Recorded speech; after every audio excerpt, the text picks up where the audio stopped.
बिस्मिल्लाहिर्रहमानिर्रहीम। अस्सलाम वालेकुम फ्रेंड्स, कैसे हैं आप? उम्मीद है सारे भाई और आपके परिंदे भी ठीक होंगे। अच्छा, अब चूँकि अल्हम्दुलिल्लाह ब्रीडिंग सीजन स्टार्ट हो चुका है और मुझे जो है ना कुछ समझ लें कि आ रही हैं मेरा ख्याल है मुझे काफ़ी आए हैं दोस्तों के ना मैसेजेस के प्रोलैप्स का इशू आ रहा है। प्रोलैप्स मीन जिसको हम प्रोलैप्स ओविडक्ट भी कहा जाता है कि अंडादानी का जो है ना वो वेंट एरिया से बाहर आ जाना।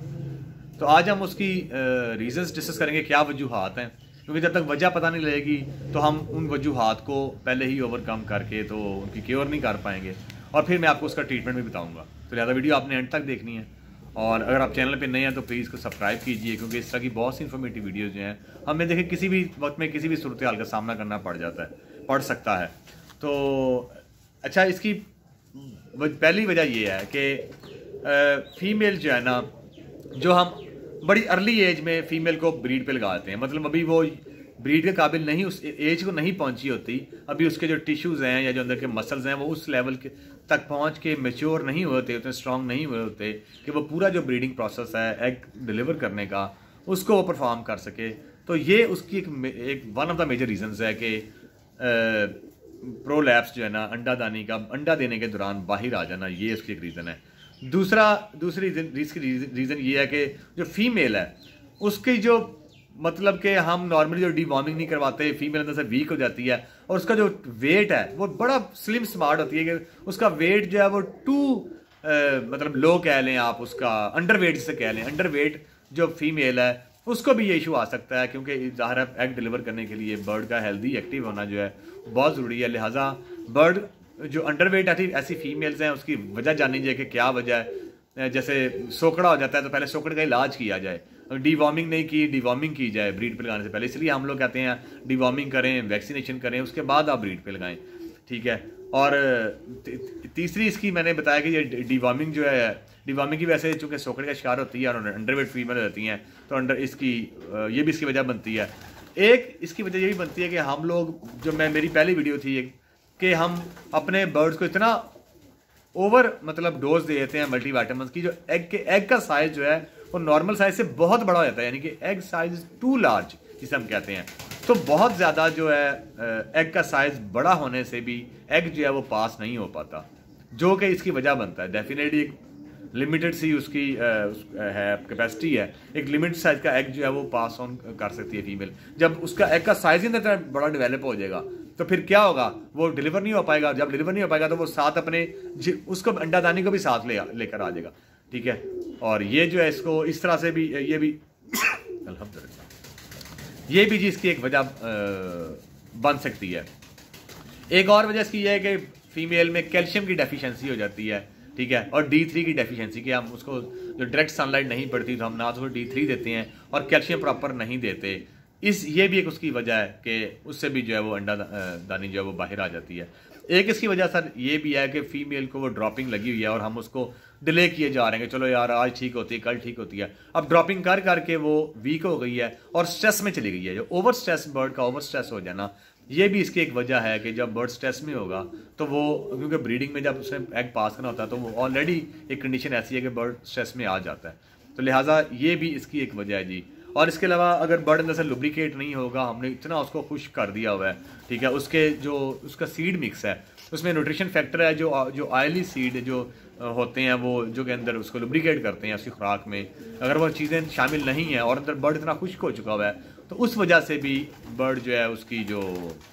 है ना अंडादानी जो है वो एग देने के दौरान बाहर आ सकती है।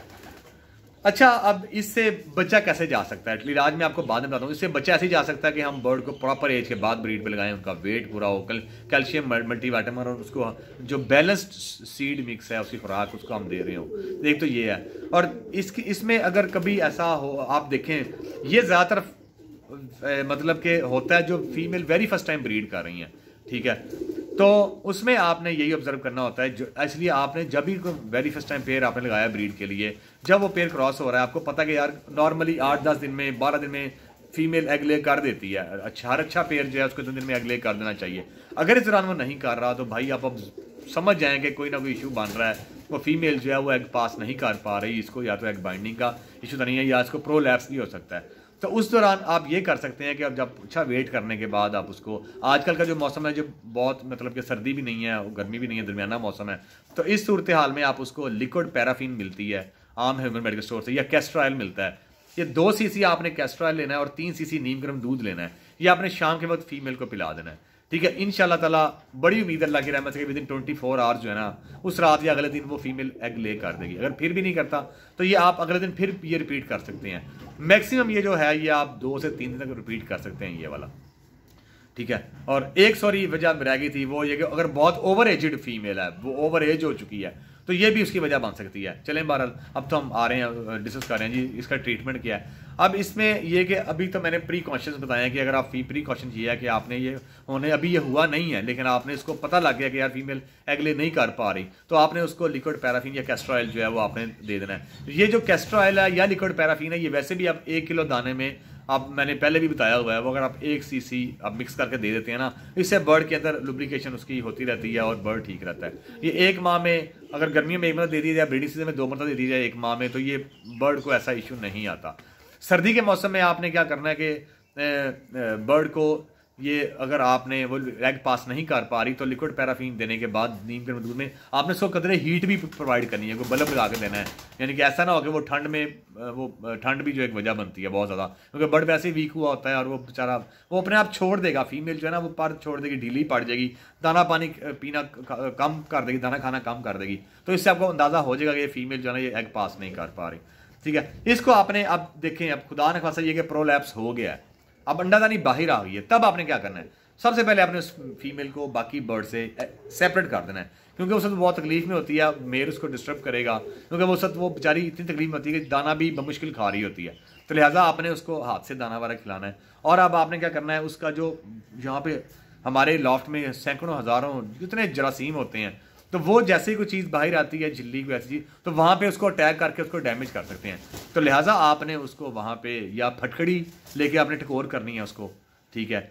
और दिन में 2 से 3 मरतबा करनी है आपने फटकड़ी से, या फिर आपने बर्फ़ की देख लेके कोई उसका क्यूब या पीस, उससे आपने उसको टकोर करना है, ये आपको करना पड़ना है। ठीक है, तो एक मैं आपको बता दूं कि कुछ वेट डॉक्टर्स ये करते हैं कि जी आप उनको उसको जब कंसल्ट करते हैं तो वो क्या करते हैं, वेंट एरिया पे उनके पास एक वो सुई सी होती है, वो उसको ना टांका स्टिच कर देते हैं। ये आपने ख्याल करना है भाई कि अभी एक अगर उसने एक एग ले किया तो दूसरा एग उसके अंदर है, अगर उसे आपने स्टिच करवा लिया और उसने दूसरा एग उसने पास नहीं किया तो आपकी उस फीमेल की डेथ हो सकती है। लिहाजा आप दूसरा एग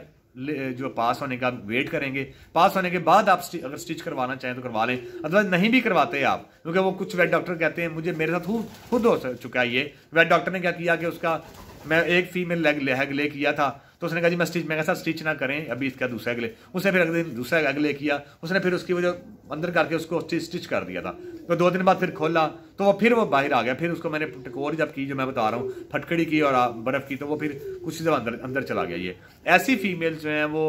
जो नेक्स्ट टाइम मतलब बहुत ही आप उसको कम से कम 2 से 3 माह का रेस्ट चाहिए, ऐसी फीमेल को अच्छे मल्टीविटामिन चाहिए, उसके बाद वो ब्रीड काबिल होती हैं और वो फिर भी बड़ी मुश्किल ब्रीड करती हैं।